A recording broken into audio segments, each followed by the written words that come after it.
e vamos começar a nossa fala.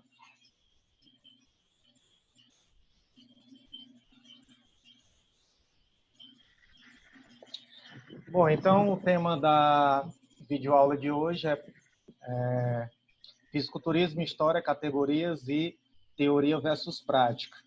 Isso aqui é uma palestra para pós-coaching, fitness e fisiculturismo e convidados ilustres e especiais. Todo mundo que está aqui, que não faz parte da pós, sinta-se abraçado porque foi convidado para estar nesse momento.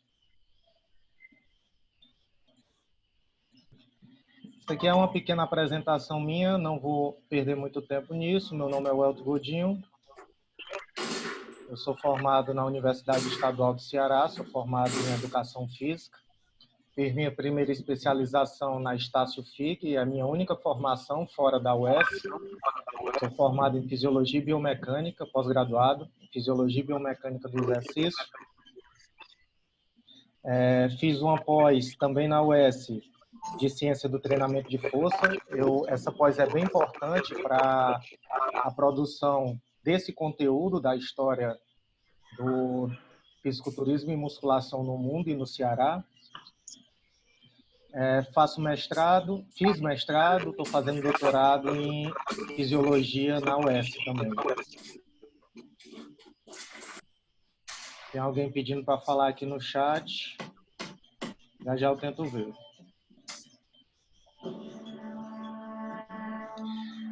Boa parte da pesquisa bibliográfica para falar sobre fisiculturismo, musculação, de forma histórica, veio da produção desse livro, que é a História da Musculação e Fisiculturismo no Estado do Ceará. Eu sou o autor principal, mas o livro surgiu da entrevista de muitas pessoas, na verdade de 6 pessoas, né, que eu considero coautores do livro.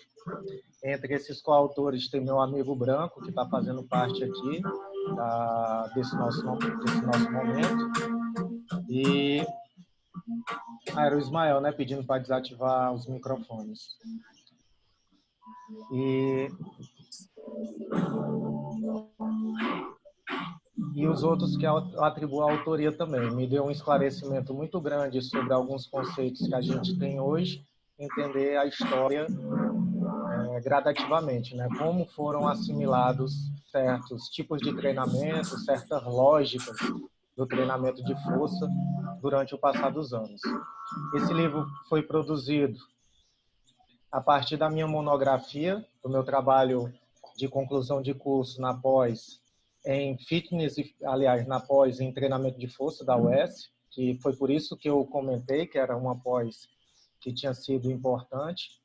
Essa aqui é a banca da pós. Essa aqui é minha orientadora, a Paula Matias Soares. Ela foi minha orientadora na graduação, nas 2 especializações, no mestrado, e está sendo minha orientadora agora no doutorado. Esse aqui é um colega, um amigo, Wilson Max, nutricionista, professor de educação física, tem mestrado, doutorado, PhD e fisiculturista. Um cara que, pouco depois de defender seu doutorado, foi campeão brasileiro de fisiculturismo. E aqui eu dei um print de um comentário que ele fez no Instagram, falando, né, sobre a relevância histórica da pesquisa. Graças a esse post dele, a pesquisa se espalhou pelo Brasil todo e eu recebi vários pedidos, né, de metodologia para que outras pessoas em outros estados fizessem obras semelhantes. Esse aqui é meu amigo, professor, André Ascioli, também fez parte da banca, era o coordenador da pós e me motivou para acelerar, né, o processo de construção desse momento para ser a primeira defesa da primeira turma dessa pós. Eu também sou da primeira turma da UES, então isso foi bem bacana nesse momento. Graças a colegas, graças a instituições que viram uma relevância no trabalho, a gente pôde espalhar essa obra pelo Ceará todo. A gente tem cópia do livro em Canidé, a gente tem cópia do livro em Iguatu, a gente tem cópia do livro em Baturité, em 6 universidades aqui da cidade. e foi bem bacana ter essa literatura sendo adotada, inclusive, em algumas universidades como referencial bibliográfico. Aqui a gente tem uma foto do lançamento do livro. Essa foto ficou bem bacana, por isso que eu gosto de usar até no meu WhatsApp, né? A minha foto do WhatsApp. O livro também virou um levantamento histórico.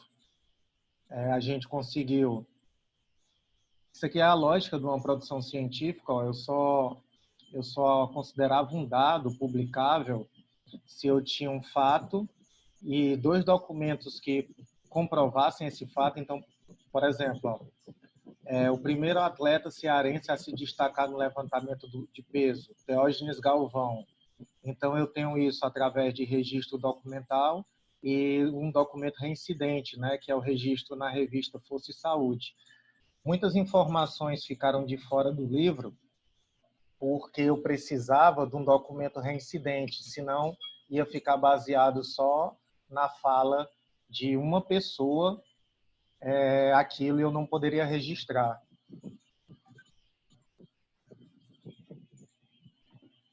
A musculação é hoje uma das modalidades mais praticadas do mundo, por isso que tem muito estudo, tem muita contradição, tem muita dúvida. Eu faço tal movimento até que altura, eu me alimento de qual forma para ter melhor resultado, musculação para estética ou para tarefas do cotidiano, musculação serve para esporte. Sempre tem muitas dúvidas a respeito disso, justamente porque hoje a musculação é uma das modalidades mais praticadas no mundo todo. No Brasil, um dado da Vigitel de 2014 mostrava que a musculação era a segunda atividade física mais praticada. Ela só perdia para a caminhada e ficava à frente até do futebol. Lógico que tem fatores antropológicos que contribuem para isso. Tem um fato de hoje em dia ser perigoso você praticar atividades ao ar livre, dentre outros motivos. O futebol precisa de muita gente para ser praticado. A musculação é uma modalidade individual, consequentemente, teve um crescimento do número de praticantes dessa modalidade. O treinamento contra a resistência ele existe desde o começo da humanidade, tem dados mostrando prática há 3.000 anos atrás, no Antigo Egito, na Grécia Antiga, há mais de 2.000 anos atrás. E o levantamento de peso, o ato de levantar peso, que era motivado para resolver quem era o mais forte da tribo, quem era o líder da tribo, evitando o contato físico, ou para resolver tarefas de alguns povos, deu origem a 3 modalidades: o halterofilismo, o basismo e o fisiculturismo.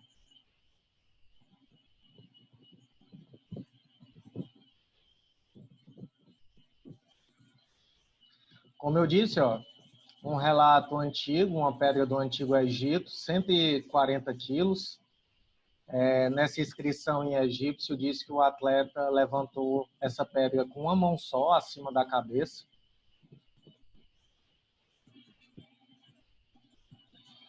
Várias pessoas motivaram a prática da musculação, popularizaram essa modalidade. Talvez um dos maiores expoentes dessa popularização tenha sido o Eugene Sandel. Eugene Sandel, ele era um popstar da época, é como se fosse o Arnold nos dias de hoje. Essa é uma foto de Eugene Sandel em 1893. Os registros mostram que ele tinha 45 de braço, numa época onde não existia o esteroide sintético. A testosterona ia ser sintetizada em 1930. Reparem que ele tem um físico bem maior do que muitos praticantes de musculação hoje, numa época onde não existia suplementação, não existia o uso de drogas, e ele conseguiu colocar esse físico. As informações sobre o Eugene Sandel se popularizaram em revistas da época e as pessoas usavam os relatos de Eugene Sandel nessas revistas para começar a sua prática nos treinos. Isso aqui é um ginásio do mentor de Eugene Sandel, Luiz Átila. que seria um ginásio em 1908, para mostrar como a prática de levantar peso, mesmo sistematizada dentro de um ginásio, não é uma coisa recente, é uma coisa que já tem um certo tempo. Essa é uma imagem da primeira competição de fisiculturismo. Existia apresentações a nível de curiosidade, os atletas se expunham em circo também, mas a primeira competição registrada foi em 1901, na Inglaterra, e Eugene Sandel era considerado hors concours, ou seja, ele não poderia competir e, consequentemente, ele ficou só como árbitro da modalidade. E aqui os primeiros competidores, né, muito diferente de hoje, com uma roupa muito diferente de hoje, exibindo as suas musculaturas na época.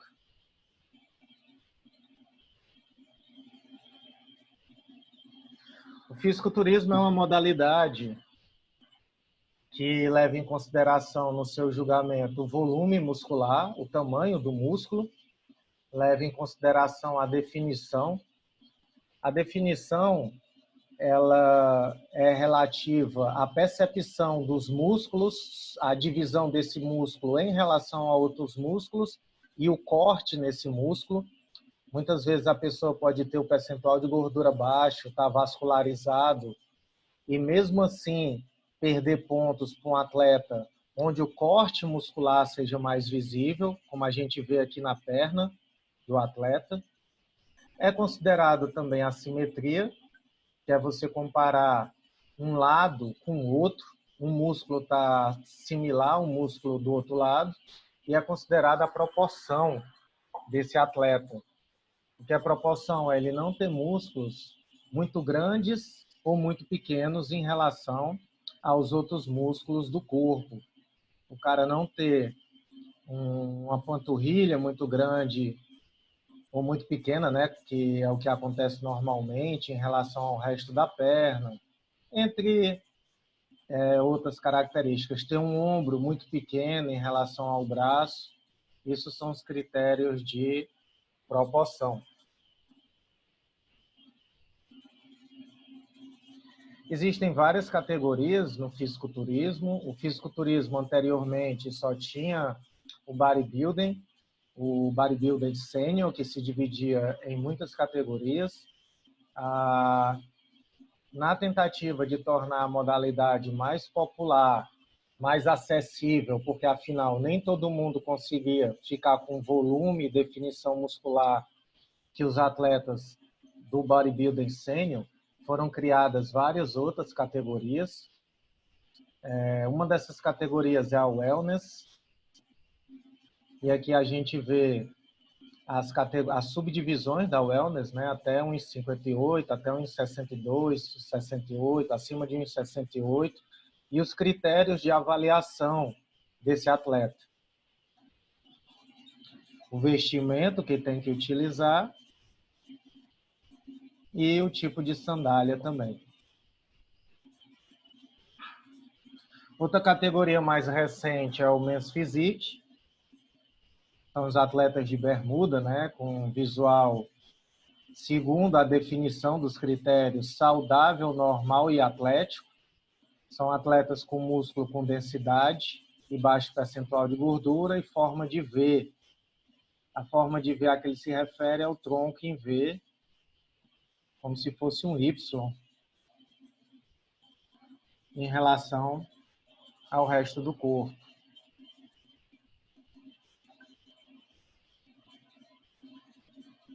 Essa é a categoria mais clássica, né, que é o culturismo mesmo. O culturismo ele tem as categorias juvenil e sênior. Antigamente, o fisiculturismo tinha só essas categorias sêniors, que se dividiam por peso. Gradativamente foram adicionadas outras categorias, né, como a categoria Master. O Branco, inclusive, já foi campeão das duas categorias, né, na categoria Sênior e na categoria Master. Depois foi adicionado a categoria Juvenil, a categoria paraculturismo, né, onde tem cadeirantes. No meu livro eu destaco que o primeiro campeonato de cadeirantes no mundo provavelmente foi aqui no Ceará. Aqui os critérios de avaliação e o vestimento do atleta de culturismo masculino. O fisiculturismo clássico.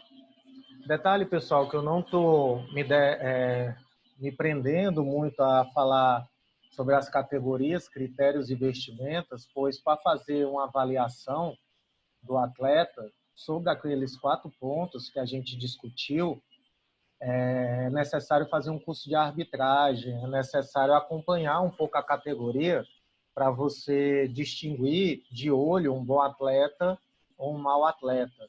Aqui eu só estou conceituando as divisões das categorias e as subdivisões dentro dessas divisões. Então aqui a gente tem o físico atlético, o culturismo clássico,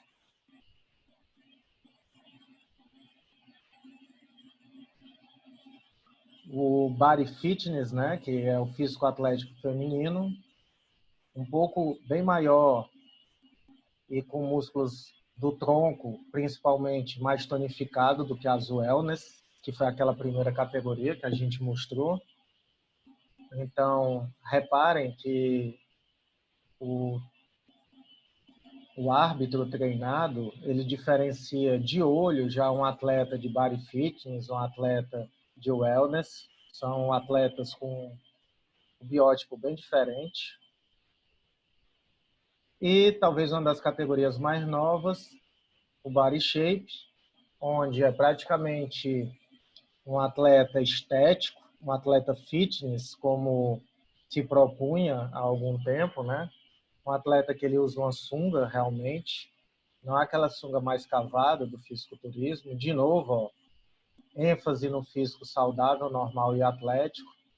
É julgado também carisma, beleza e boa desenvoltura no palco. Esse material foi gentilmente cedido pela Federação Cearense de Fisiculturismo e Fitness e era só para dar uma apresentação das categorias que são julgadas no fisiculturismo.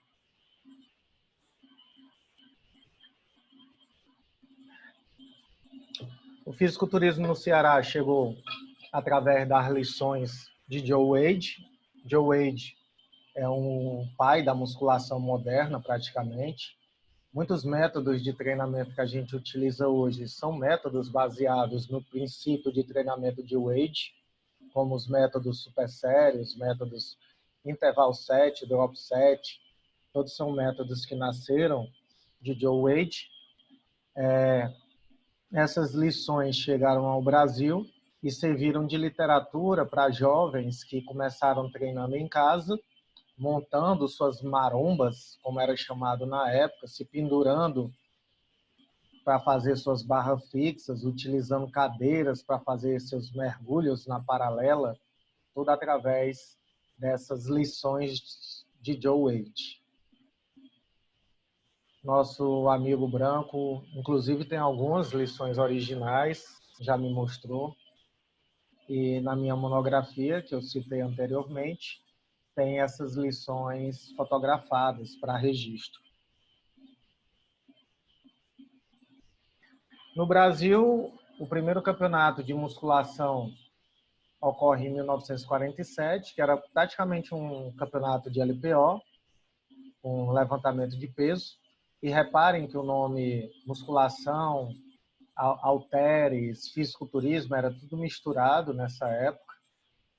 E tanto que os campeonatos aqui no Ceará eram chamados campeonatos de musculação, os campeonatos de fisiculturismo aqui no Ceará.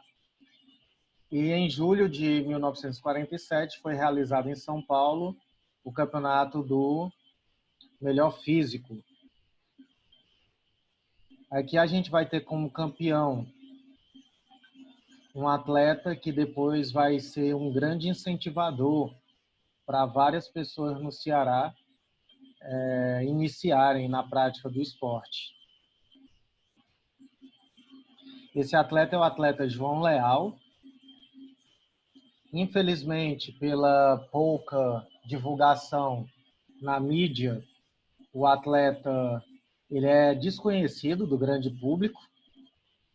Aqui ele está na revista Health and Strength, que na época era o maior veículo de informação sobre treinamento de força no mundo. E a gente teve um atleta brasileiro na capa. E é lamentável que os veículos de comunicação na época aqui do Brasil tenham dado pouco destaque para esse feito dele. Contudo, ele motivou várias pessoas no país, numa época anterior ao auge do Arnold Schwarzenegger, a começar a prática da musculação. No Ceará, assim como no Brasil, a prática da musculação, levantamento de peso, era um complemento para outros esportes. O nadador usava a musculação, o pessoal das artes marciais usavam a musculação. Então, academias como a do Nilo Veloso, que eram academias de artes marciais, utilizavam a musculação para dar força e massa muscular para os seus atletas. Aqui um atleta cearense, Teógenes Galvão, na capa da revista Força e Saúde, em 1951. Na capa não, em destaque nessa revista.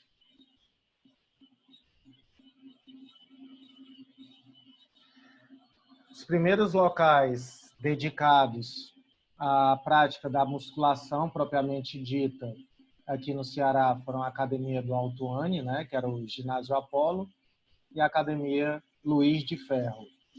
Eu tive um pouco de dificuldade para identificar qual das duas foi a primeira, mas a maioria dos meus entrevistados atestou que a Academia do Autuane teria sido a primeira academia do Ceará. Aqui eu tenho um jornal de 1964, né, a academia anterior a isso, do atleta Antônio Nizam, falando desse atleta, né? E esse atleta é avô de um aluno da graduação, que me acompanha hoje ainda nas pesquisas de doutorado, Guilherme Nizam, e ele que me forneceu essa imagem. Infelizmente, ele me forneceu depois do livro já ter sido lançado, mas aqui fala, né, do Ginásio Apolo, que é a academia do Autuane, onde esse atleta praticava a musculação. E olhem que interessante, na época era chamado de halterofilismo.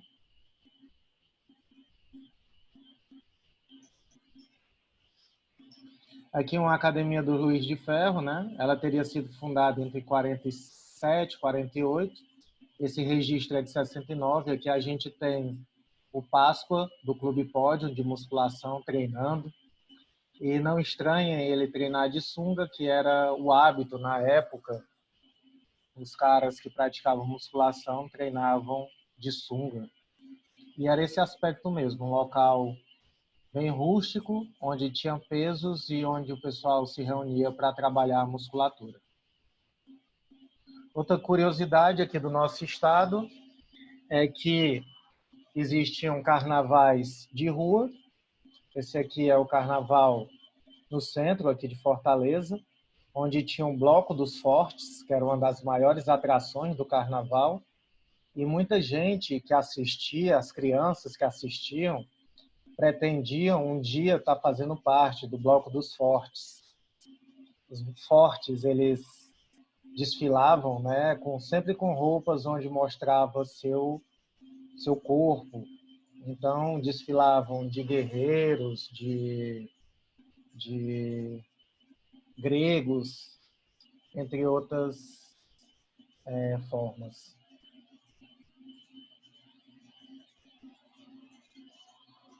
Muitos dos métodos de treino, pessoal, ele nasceu porque tinham pesos montados, se entendia que tinha que treinar um músculo até a falha. Se isso aqui fosse leve para uma pessoa, ela faria o máximo de repetições que conseguisse. Se fosse pesado, da mesma forma. Então, não existia essa definição tão bem sistematizada de fazer 8 repetições, 4 séries de 8 repetições, 3 séries de 10 repetições, 3 séries de 12 repetições. Tudo nasceu da estrutura que existia na época.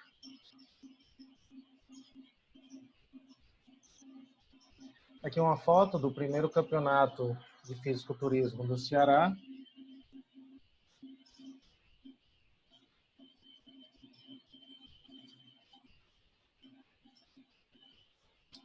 E por que as pessoas praticam o treinamento de força? Principalmente para conseguir força e massa muscular. A própria ACMS coloca dentro da divisão da força, a força hipertrófica, como uma forma de manifestação da força, ou seja, as adaptações teciduais que geram um aumento de força, ou força hipertrófica. Isso aqui são trabalhos que eu fiz, foram publicados. Esse trabalho mostra que mesmo competidores próximos do horário da competição têm satisfação com o seu corpo. Esses trabalhos tanto foram publicados em revistas acadêmicas, como em blogs, né, para que essa informação fosse de acesso público. Aqui a gente tem outro trabalho, né, mostrando que 57% dos entrevistados, todos fisiculturistas, admitiam, né, o uso de esteroides anabolizantes, 40% dizia que não. Muitos dos campeonatos eram campeonatos estreantes, então talvez essa diferença seja em relação ao fato de terem iniciantes praticando da modalidade.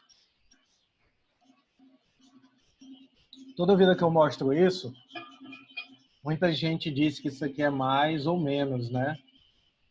Mas eu gosto de destacar esse ponto. A gente está se referindo basicamente a competidores estreantes, então pode ser que o gráfico reflita a realidade, visto que eles não tinham que se identificar durante a pesquisa. E como eu disse, né, eu sempre gosto de, além da publicação, ter esses dados divulgados para o grande público. Então, ele também está disponível na internet, nesse site. A musculação é utilizada principalmente para profilaxia, como forma de terapêutica, né? Um tratamento coadjuvante de algum problema de saúde, na estabilização de pessoas idosas ou com doença, principalmente por estética e recreativa. Eu já mostrei. Quando eu falo do treinamento de força para conseguir algum objetivo, a gente vai ver artigos bem discrepantes entre si, com volumes de treinamento diferentes, intensidade de treinamento diferente, métodos de treino diversos, frequência semanal diferente. Tudo isso são fatores que têm que ser considerados quando eu digo que certo trabalho, certo tipo de metodologia tem um resultado X ou Y. Também é interessante considerar quem está utilizando esse tipo de treinamento, se é um iniciante, se é uma pessoa veterana. Tudo isso são fatores que devem ser levados em conta. Como eu disse, a maioria das pessoas procura o treinamento de musculação por produzir resultados rápidos para ajudar a manter o corpo em forma, embora nem tenha a opção estética aqui. Tudo que é relacionado à estética é o mais citado dentre os fatores que influenciam a prática da musculação.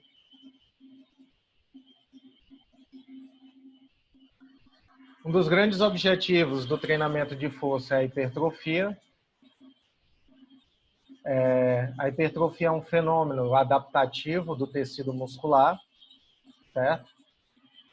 A hipertrofia ela se manifesta na célula do músculo esquelético de duas formas.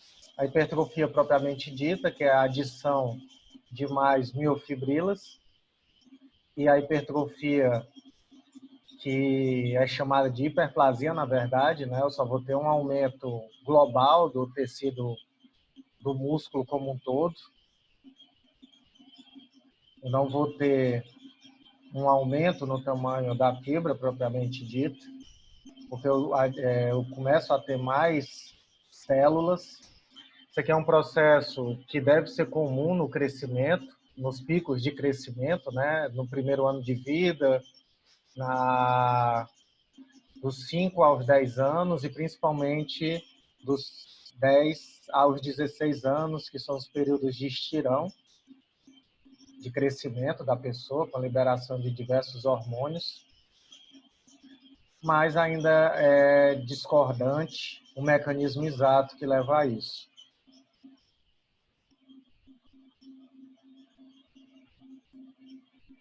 A gente tem fatores que intervêm nessa adaptação do músculo esquelético, nesse crescimento do músculo esquelético. Esses fatores são a genética, a ativação do sistema nervoso, fatores do ambiente, influências endócrinas, como eu falei, né, como na fase do estirão. Essas influências podem ser exógenas e endógenas. O estado nutricional da pessoa, um dos fatores que é um dos pilares, né, para a hipertrofia, e a atividade física, obviamente, né? Eu não gosto de atribuições matemáticas de percentual de importância de estado nutricional à atividade física, tipo quem diz que a nutrição é 70% do resultado. Não acredito nessas proporções, visto que sem a atividade física a pessoa também não vai ter o remodelamento desse tecido muscular. Essas são definições de hipertrofia, é um processo de remodelamento, onde ocorre um aumento da massa muscular esquelética, é um aumento da área de secção transversa do músculo, que envolve a biossíntese, né? Ou seja, a criação biológica de novas estruturas envolvidas na contração muscular. Essa é uma das definições que eu acho mais completa, que é do Glass, de 2003. E aqui em destaque uma célula sofrendo um processo de hipertrofia, onde ela tem um tamanho aqui e na mesma escala ela está num tamanho maior.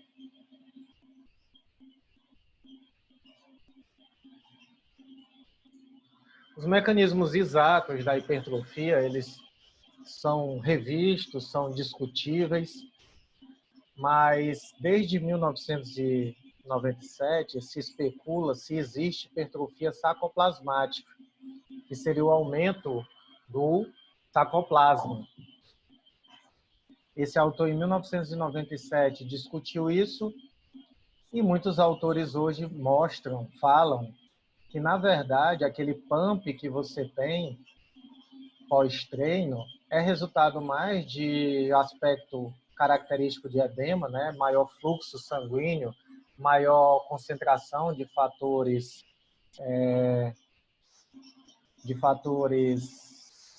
oxidativos e fatores inflamatórios, que acabam resultando também no acúmulo de mais líquido e não em hipertrofia propriamente dita. Destacando que isso não quer dizer que o treino que leva ao pump, a longo prazo, não resulte num processo hipertrófico maior, são o que outros trabalhos hoje estão mostrando. Mas só para esclarecer que não necessariamente nesse momento onde o músculo está mais irrigado, ele está mais hipertrofiado. Existe muita discussão sobre como treinar para hipertrofia, porque, como eu disse para vocês, é um dos objetivos mais procurados com o treinamento de força e de musculação. Autores em revisões mostram que a faixa entre 70% e 80% de um RM é a faixa que provocaria mais estímulos hipertróficos. Outros autores mostram, essa aqui é uma meta-análise de 140 estudos, né, do Rey e colaboradores, que isso não é um número fixo, né, principalmente se a gente considera destreinados e treinados. Os destreinados talvez tenham uma resposta com uma carga bem menor do que 70%, 80%. Os treinados é que teriam essa resposta melhorada com 70%, 80%. Mas mesmo assim, os destreinados, como tem mais o que se adaptar, né, tem magnitudes de crescimento maior do que o treinado nessa faixa de 1 RM. O que eu vou falar agora não é uma coisa incisiva, mas se atribui normalmente 3 processos que podem acontecer simultaneamente, dependendo de experiência que a pessoa tenha com a modalidade, dependendo da idade que a pessoa tem. Eles podem acontecer simultaneamente com uma hierarquização diferente, quer dizer, um se sobrepondo ao outro dependendo do estado da pessoa. Um dos processos é a relação entre a quantidade de núcleos e a hipertrofia. Trabalhos de 2005 já mostravam que quando eu tenho um aumento da área do músculo, eu tenho um aumento da quantidade de mionúcleos também. Porque parece que o mionúcleo ele é responsável por uma área específica do meu tecido muscular esquelético.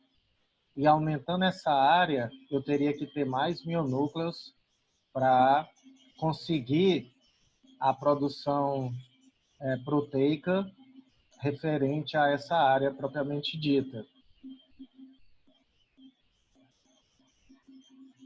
A gente tem aqui um músculo após um treinamento. Alguns colegas não gostam do termo microlesão, certo? Então, vamos chamar de desarranjo no sarcômero, né? Aqui a gente tem um sarcômero inteiro, aqui a gente tem um sarcômero depois de um treino intenso, aqui no caso, depois de uma maratona. Esse desarranjo leva à liberação de fatores inflamatórios, como eu comentei no PAMP. Esses fatores inflamatórios parecem ter uma relação com o aumento da quantidade de mionúcleos que foi citado anteriormente. Esse trabalho ele respondeu algumas perguntas que se tinha na época sobre essa quantidade de mionúcleos e área muscular. Esse trabalho mostra que animais que tinham parte do seu músculos músculos auxiliares arrancados e, consequentemente, a sobrecarga do músculo agonista, eles tinham primeiro a adição de mionúcleos e depois o crescimento do tecido. Ó. Daqui para cá é a largura do músculo e aqui é a quantidade de mionúcleos. Então, ó, eu tenho um músculo da mesma espessura e depois lotado de mionúcleos. Depois eu tenho um aumento da área e a quantidade de mionúcleos igual. É o que está mostrando nesse gráfico também. Então, esse trabalho já respondeu a primeira pergunta, dizendo que os mionúcleos vinham primeiro do que essa área aumentada. Depois eu aumento a área, primeiro eu tenho os mionúcleos. Esse trabalho trouxe várias respostas. Ele mostrou que após uma desnervação, o músculo encolhe de tamanho, mas os mionúcleos continuam abundantes dentro da fibra muscular, mesmo com a área diminuída. Esse processo é conhecido como memória muscular. E esse processo também levou ao questionamento se existe alguém ex-dopado, visto que a adaptação na quantidade de mionúcleos é influenciada pela quantidade de núcleos que eu tenho. E o esteroide também é um dos motivadores para a migração desses mionúcleos. O meio influencia na hipertrofia, o meio influencia em diversas condições, é o que essa meta-análise diz, que o meio influencia na prevalência de doenças como câncer e Alzheimer, mas também em processos hipertróficos. O meio, mesmo quando a genética é igual, influencia na altura, no tamanho das pessoas. Isso aqui são 2 irmãos gêmeos. que foram separados e criados por famílias diferentes, têm o mesmo código genético, mas o meio ambiente, o fenótipo, as alterações epigenéticas fez com que esse ficasse maior e mais forte do que esse outro. Eu posso entender que o meio também é a modalidade que a pessoa pratica. Aqui eu tenho 2 irmãos gêmeos também, um corredor e o outro atleta de treinamento de força.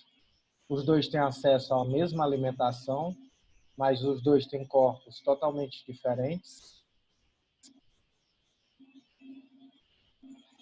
E esse trabalho mostra que, além do meio influenciar, eu posso passar para gerações posteriores essa memória hipertrófica.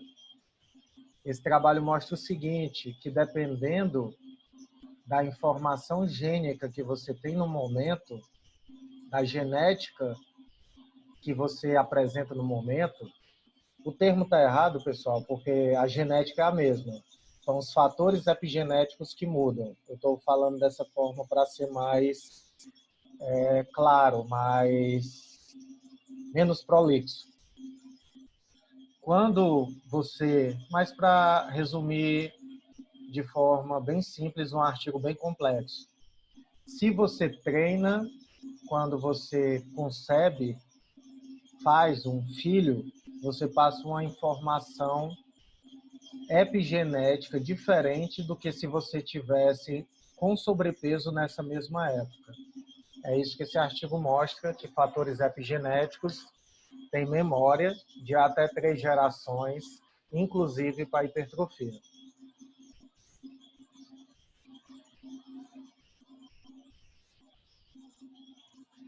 Como eu disse, existem muitas discussões, né, a respeito do treinamento de força ideal, principalmente para essas mudanças estruturais. Uma das discussões é utilizar mais volume ou utilizar mais intensidade. Existem muitos artigos sobre a temática. Eu mostrei esses, né, sobre o estímulo para a hipertrofia. Mas a gente tem artigos que mostram também que, independente de eu usar alto volume ou alta intensidade, eu tenho resposta hipertrófica, desde que o treino seja levado até a falha. A gente pode passar um outro vídeo inteiro discutindo o que é a falha realmente, né? A falha não é necessariamente a incapacidade de conseguir realizar repetições a mais, mas sim quando o músculo-alvo daquele movimento precisa da ajuda de musculaturas auxiliares para fazer o movimento. A partir desse momento, que a gente chama de roubo, aquele músculo já está em falha. E esse trabalho mostra que, atingindo a falha, eu tenho hipertrofia antes e depois, usando alto volume ou alta intensidade, e que essa diferença depois para essa depois não é estatística. Eu tenho o mesmo limiar, o mesmo índice de hipertrofia. Outros trabalhos corroboram com essa ideia. Diz que, independente de você treinar 2 ou 20 repetições, eu posso ter o ganho de força, potência, hipertrofia ou endurance muscular. Lógico que, se todo treinamento for até a incapacidade mecânica, eu tenho níveis diferentes dessas respostas físicas de acordo com o número de repetições. Essa norma, ela é muito parecida com o conceito do American College. Se eu pego entre 6 e 12 repetições, por exemplo, eu tenho endurance muscular, eu tenho potência, eu tenho força, mas eu tenho principalmente hipertrofia. O que está em laranja é o ganho principal, a qualidade física principal conseguida nessa faixa de treinamento. Independente da fibra ser do tipo 1 ou do tipo 2, a gente utilizava muito, né, a ideia de que treinar com muita carga eu vou usar as fibras do tipo 2. exercícios aeróbicos só usam a fibra do tipo 1. Na verdade, se a corrida for feita até a falha, se o treinamento de musculação for feito até a falha, você vai estar utilizando o máximo de unidades contráteis, o máximo de unidades motoras possíveis de fibras de tipo 1 e de tipo 2. É importante lembrar que eu solicito uma quantidade de unidades motoras quando eu não conheço um treinamento e que essa quantidade de unidades motoras diminui com o passar de 4 semanas. Isso aqui é a memória do exercício, é uma economia que eu faço para o exercício, isso é o aprendizado do exercício, e o aprendizado ele é inversamente proporcional à hipertrofia. Normalmente eu tenho respostas hipertróficas a partir do aprendizado do movimento, quando eu tenho um número adequado de unidades motoras sendo utilizadas para fazer um exercício. Outra discussão que existe é entre a utilização de treinamento isolado ou multiarticular. Existem vários debates, né? O grupo do professor Paulo Gentil discute muito que os exercícios de isolamento não são necessários, que eles não trariam benefícios extras a longo prazo.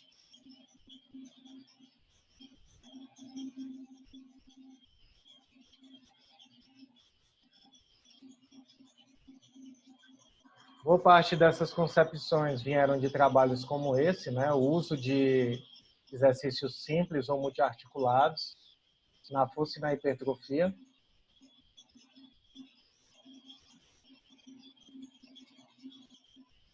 Uma coisa que eu concordo com o trabalho é essa conclusão, né? Que para economizar tempo, a gente poderia escolher exercícios que visam um maior número de grupos musculares de uma vez. Contudo, normalmente, na prática do exercício de força, principalmente por estética, o uso dos isolados não é por uma superioridade em relação aos multiarticulares, e sim para isolar realmente, como a própria nomenclatura diz, algumas áreas que estão sendo subutilizadas em relação à outra. Como a gente viu, o fitness, o fisiculturismo são modalidades estéticas. Então, se eu tenho umas costas muito largas em relação ao meu bíceps, ou o inverso, né? Eu tenho um bíceps muito forte em relação ao meu tronco, eu posso fazer o uso de exercícios que utilize mais uma musculatura em detrimento da outra, por estética realmente, por harmonia corporal, que é uma das características da modalidade. Tem a discussão também do sentir não influenciar na hipertrofia, né? Essa conclusão é obtida através de trabalhos como esse, que fala que o exercício isolado aumenta a percepção de dor maior do que o exercício multiarticular. Eu sinto mais meu bíceps fazendo uma rosca direta do que fazendo um puxador nas costas, mas que baseado em estudos como o anterior, isso não significaria mais hipertrofia. Mas, como eu disse, tudo na ciência tem dois lados, né? Esse grupo aqui, que é um grupo de professores brasileiros, ele imitou o experimento anteriormente citado e viram uma hipertrofia utilizando os exercícios uniarticulares, os exercícios isolados, utilizando o mesmo protocolo do trabalho anterior. E como eu estava conversando com o Ismael e com o Branco antes de começar essa aula, muitas vezes você usa o viés de confirmação. Você tem um resultado bom com o seu trabalho, mas você escreve na conclusão algo que o seu trabalho não fala. E você utiliza ferramentas que não são taxativas para dizer aquilo que você está falando, como a utilização de fita métrica para avaliar a hipertrofia. Sentir influencia realmente na ativação de um músculo, é o que mostra alguns trabalhos como esse. quando se tinha foco no peitoral, existia uma maior atividade elétrica do peitoral, fazendo o supino reto. Em um grupo diferente e no mesmo grupo, onde foi feita essa avaliação, quando o foco era o tríceps, eu tinha uma maior ativação elétrica no tríceps. Lembrando que ativação elétrica não quer dizer hipertrofia.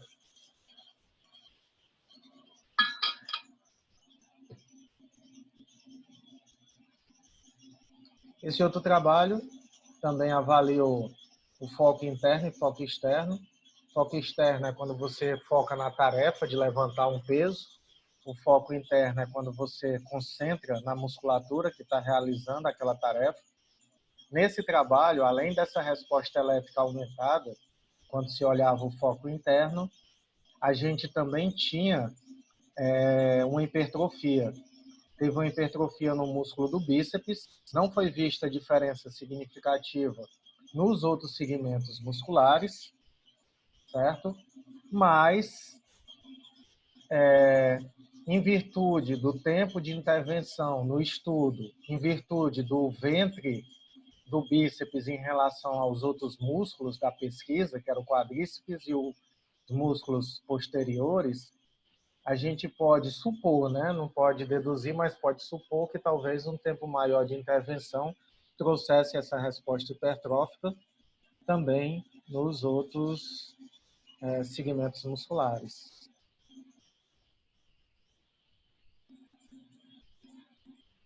E, como a gente mostrou, existem muitas categorias no fisiculturismo. É outra discussão que existe. Eu consigo moldar meu corpo em relação a uma categoria? Isso envolve a genética que a pessoa tem, um arcabouço original que ela tem, né? Mas envolve também os exercícios, diferente do que algumas pessoas acreditavam antes. Aqui a gente tem uma briga, né, do Thanos e do Hulk. O Thanos dizendo que o músculo cresce localizado e o Hulk dizendo que se eu fizer rosca direta, rosca Scott, rosca concentrada, não importa que o músculo vai crescer da mesma forma, uniformemente. Não é o que mostra os trabalhos, né? A gente vê uma diferença entre o meu agachado e o agachado completo, trazendo hipertrofia mais proximal ou mais distal, dependendo da amplitude do movimento. Quando se fazia o meio agachado, se tinha hipertrofia mais distal. Quando se fazia o agachado completo, se tinha hipertrofia mais proximal. Outros trabalhos corroboram com essa ideia, como esse aqui, onde fazendo supino tríceps ou tríceps na testa, eu tinha porções diferentes do músculo hipertrofiando. Quando eu fazia o tríceps na testa, mais a porção distal do tríceps, quando se fazia o supino tríceps, mais a porção proximal. Eu não adicionei os outros trabalhos aqui, porque afinal o objetivo era uma palestra rápida. Mas tem outros trabalhos que mostram que tem diferença longitudinal na hipertrofia, tem diferença no ângulo de penação da hipertrofia. Eu posso ter vastos respondendo dentro do mesmo músculo, quadríceps, eu posso ter vastos do quadríceps respondendo de forma diferente de outras estruturas do próprio quadríceps, dependendo do exercício, amplitude de movimento, carga que está sendo utilizada para realizar aquele exercício. Eu pensei que não tinha colocado, mas está aqui, ó. Esse é o trabalho que eu estava falando. O quadríceps, ele muda, inclusive, o ângulo de penação. Ele tem várias áreas do corpo sendo trabalhadas diferentes. Aqui a gente tem um resultado. Ops, deixa eu só voltar aqui. Aqui a gente tem, por exemplo, ó, o vasto lateral tendo um aumento mais distal do que proximal. Aqui a gente tem o reto femoral tendo um aumento mais distal do que proximal. Aqui a gente tem um vasto intermédio tendo uma hipertrofia mais medial do que lateral. E um dado bem interessante, né? A gente tem o vasto intermédio tendo uma alteração no ângulo de penação mais medial do que lateral. Ele mudava o tamanho e ele mudava o seu ângulo de penação. Bom, pessoal, tem muita coisa para se falar sobre adaptações hipertróficas. Como eu disse para vocês, em virtude da popularização da musculação, hoje tem muitos estudos a respeito do tema. Aqui a gente tem uma imagem só dos fatores metabólicos que estão sendo estudados hoje, fatores relacionados ao RNA, que está sendo estudado hoje, o músculo como órgão endócrino. Então, são muitas coisas para se debater. O objetivo dessa palestra foi só agitar um pouco nessa quinta-feira, ver os colegas e falar um pouco sobre fisiculturismo, treinamento e as categorias da modalidade. Eu acho bem interessante esse slide, né? Tomem cuidado com charlatões fitness. A gente está numa época onde as pessoas estão confinadas, então é importante que, caso você não produza conteúdo para ajudar as pessoas, você, como profissional, recomende conteúdos de colegas, conteúdos que você sabe que são conteúdos de qualidade, certo? Evitar que as pessoas tenham como fonte de informação pessoas sem formação e cujo treinamento pode trazer prejuízo para aquela pessoa que já está confinada, já está com os níveis de ansiedade enorme e junto à recomendação da OMS, do American College, do próprio Ministério da Saúde, estão vendo agora a possibilidade de estar praticando atividades físicas. Então, vamos detonar esses charlatões fitness e recomendar só colegas nossos que produzam conteúdo de qualidade. Então, a nossa fala hoje era isso, pessoal. Aí ficou uns slides aqui no final, ficou um pouco misturado. Obrigado pela atenção. Eu vou finalizar a apresentação, eu vou finalizar a gravação e se alguém quiser fazer perguntas, pode ficar à vontade. Pode liberar o áudio e ficar à vontade.